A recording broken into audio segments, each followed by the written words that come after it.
Hello, everyone. Welcome to the Time to Talk podcast. My name is Shannon, and this is Pastor Schroeder. If you haven't been with us yet, and this is your first time watching, we are going over Genesis, and we started with Genesis 1, and now we are into 6, so you can, if you're interested, you can go back to watch the previous episodes. They're very interesting. Sometimes we play around a little bit too much, I think, also. But no, in a good way. We just make a lot of jokes. Well, he makes a lot of jokes. But we're getting started with chapter 6, Wickedness in the World, and there's some good stuff in there. So, what do you want to start with? Well, let's read a couple of the verses. Sure. I want to deal with them, Shannon, because there's questions about this stuff. I have questions. So you already know, probably. Oh, and she has not told me, but I can kind of guess what she's going to be saying. Right. But why don't we read the first 4 verses? Sure. And then we'll you know what? Let's read the whole verse 8 through verse 8. I know that's a lot, but I think everything connects and leaks in with each other. So, all right, I'll read it. When human beings began to increase in number on earth and daughters were born to them, the sons of God saw that the daughters of humans were beautiful, and they married any of them they chose. Then the Lord said, "My spirit will not contend with humans forever, for they are mortal. Their days will be 120 years." The Nephilim were on the earth in those days, and also afterward, when the sons of God went to the daughters of humans and had children by them. They were the heroes of old, men of renown. The Lord saw how great the wickedness of the human race had become on the earth, and that every inclination of the thoughts of the human heart was only evil all the time.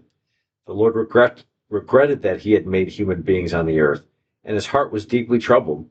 So the Lord said, "I will wipe from the face of the earth the human race I have created, and with them the animals, the birds, and the creatures that move along the ground. For I regret that I have made them." But Noah found favor in the eyes of the Lord. Okay, what's your question? I think I can think about it. I know what you're going to go to. There's a huge thing going around and it's been going around for a while now, and the Nephilim. Uh-huh. Of course, everyone wants to know what that is, and everyone has all these theories of what the Nephilim are. And I actually did a little bit of research on it, and there's a few different theories that are, some are a little bit more extreme, and then other ones make more sense to me. And to me, the extreme one is people thinking that the Nephilim are half angel, half human. And then I was reading something that said the Nephilim is almost like a description of people in power back then. Like people who were had a lot of money or good standing. They were and it even says in here, renowned men. They were very, very popular people who married the daughters of humans. So I don't know what the difference is between, because they're still technically human. So if they were humans, then why wouldn't it just say that? So I'm not sure. What are the Nephilim exactly? Okay.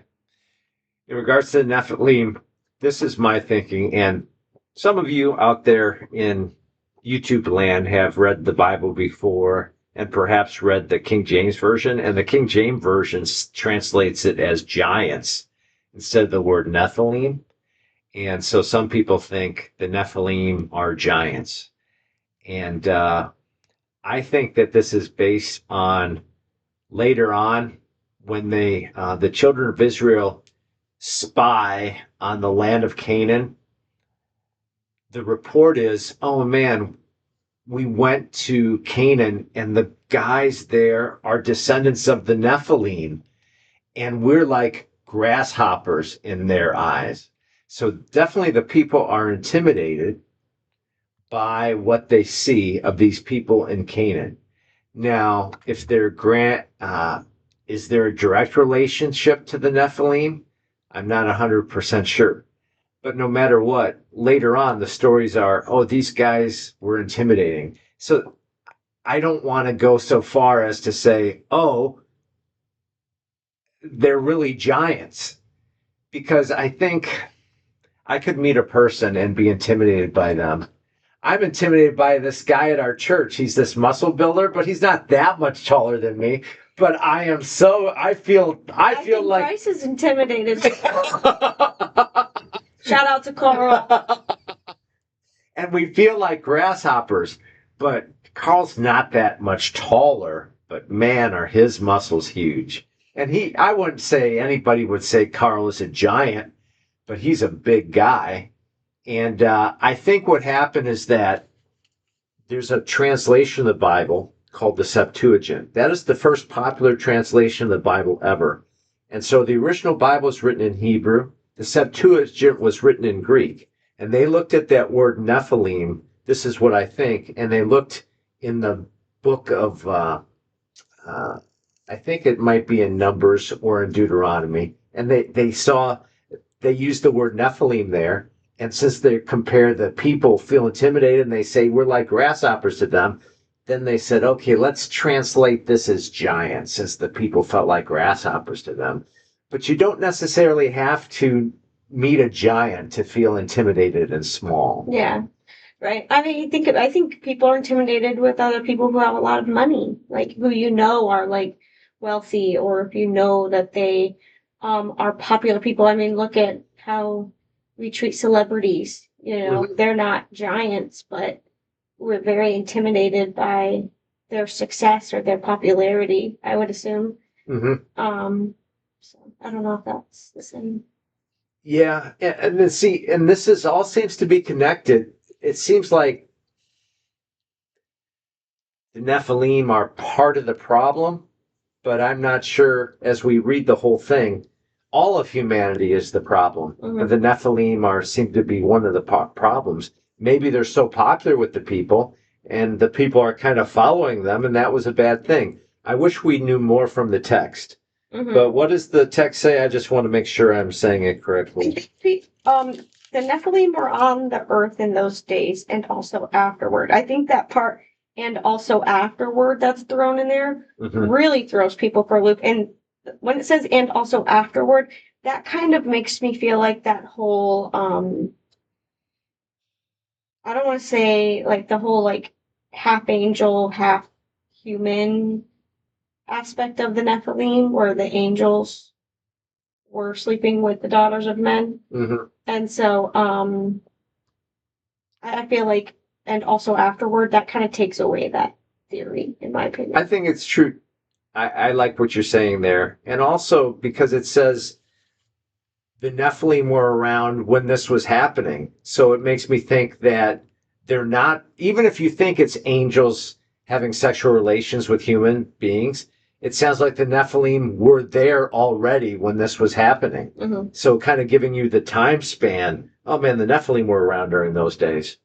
Not necessarily saying these were the creation of the Nephilim. Mm-hmm. And one more thing, some stuff we should kind of throw out the window to a certain extent based on what Jesus says in Matthew chapter 22. You don't have to look it up. I'll look it up. Jesus discusses how our life will be after the resurrection. Mm-hmm. And what he says is that we're going to be like angels. And then he kind of says this about angels. Okay. You are in error because you do not know the scriptures or the power of God. At the resurrection, people will neither marry nor be given in marriage. They will be like the angels in heaven. But about the resurrection of the dead, have you not read what God said to you? I am the God of Abraham, the God of Isaac, and the God of Jacob. He is not the God of the dead, but of the living. That last part really isn't pertaining to this, but what I do want to say is that Jesus says, well, the resurrection, there's going to be no marriage. We're going to be like angels. What's funny here is that I think people have taken these words and aren't reading them very carefully. It's not as if they're just having sexual relations, but they're marrying the humans. Mm-hmm. And Jesus says marriage isn't part of it. So right then and there, you should say, hey, flag on the play here. This isn't working out. Mm-hmm. Angels don't marry. And here it says they're marrying. Yeah. And here's the thing. As we keep on reading the text, the text isn't necessarily, it's not specifically about, God says, I'm sick of, I made humans and I'm going to destroy them. He never says, I hate these hybrid creatures that are now here. And it's totally on humanity. And he even regrets making them. He doesn't say, I made them and oh man, and now they're even corrupted. The angels are with them and now there's these angel humans running around. He just focuses on, I created these and things are bad now. And so it says nothing about sexual relations. But all I'm going to say is that I grew up a big chunk of 10 years of my life in the 1990s. And it was really interesting during that time because there were so many movies and so many TV shows about angels having relations with humans. They'd fall in love with them. That would be a common plot. Or there were TV shows. There was a very famous show called Highway to Heaven where this angel goes around and in a way he makes people's lives good. And the same thing with another show called Touched by an Angel. And these were huge programs. And part of the programs was this kind of idea that people could have relationships with angels. And the text doesn't really go there. And then if we take what Jesus says, well, somebody might say, well, Jesus only referring to the good angels, not the bad angels. I don't think that either. He just says angels there. But, and if they were angels, why wouldn't he just say angels? Right. I feel like Nephilim, if you said it translates to giant, we can either take that as, okay, a literal giant, which to me seems like another, I think you think that do you think they were actually giants? No. I feel like that the theory that these people were just popular, wealthy, or like you said, intimidating people. Yeah. Because I feel like Nephilim's almost another word for celebrity. Yeah. That could be. It makes me think of have you ever heard of the song Big by Peter Gabriel? Big time. I'm on my way. I'm making it big time. And he's just talking about how big he is.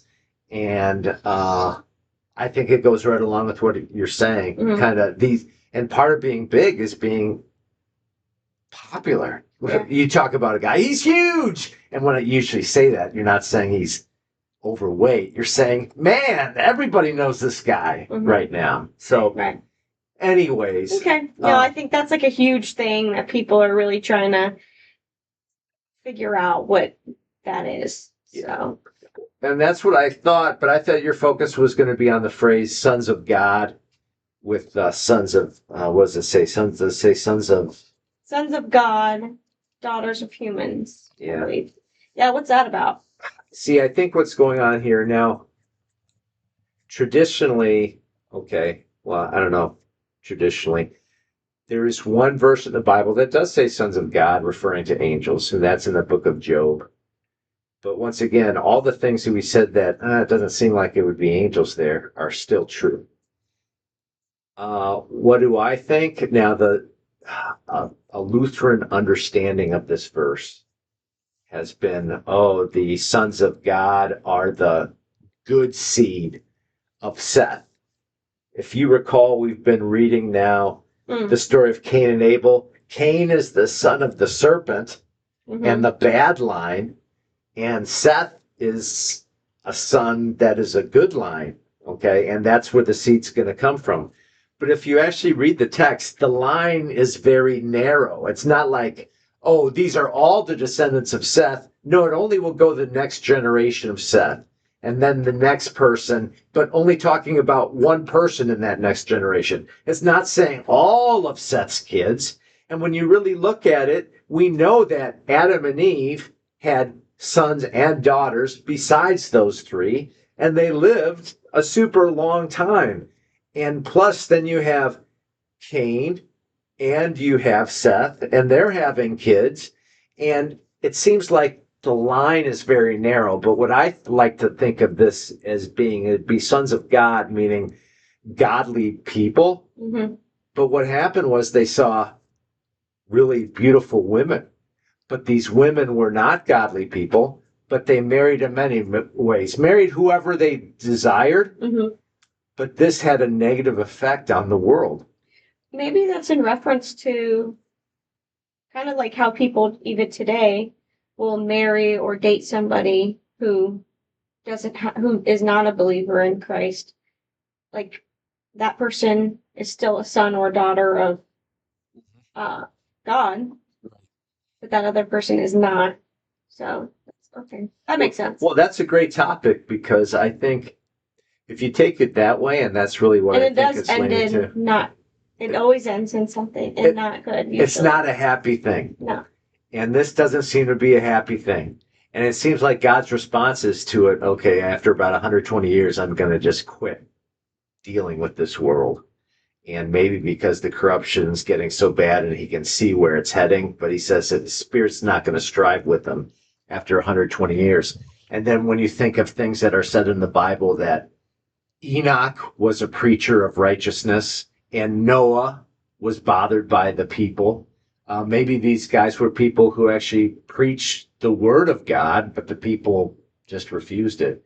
And the Spirit strove through the word, but they just kept on rejecting it. But back to, that's a great application. And I didn't pay her to say this, but this is a real... Kind of did. I guess so. She's saying her overall salary, everybody. Yeah. Okay. Not that I slipped her a 50. Okay, before this. Right. But no, I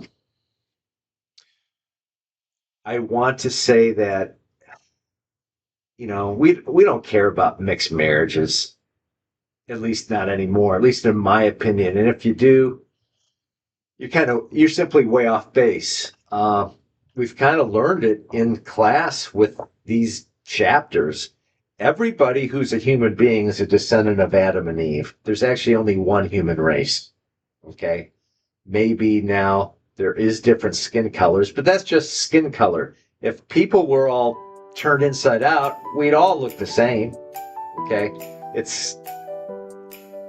I think sometimes people have problems with culture things. I don't get that. It's a culture thing, though. It's not like a skin color thing.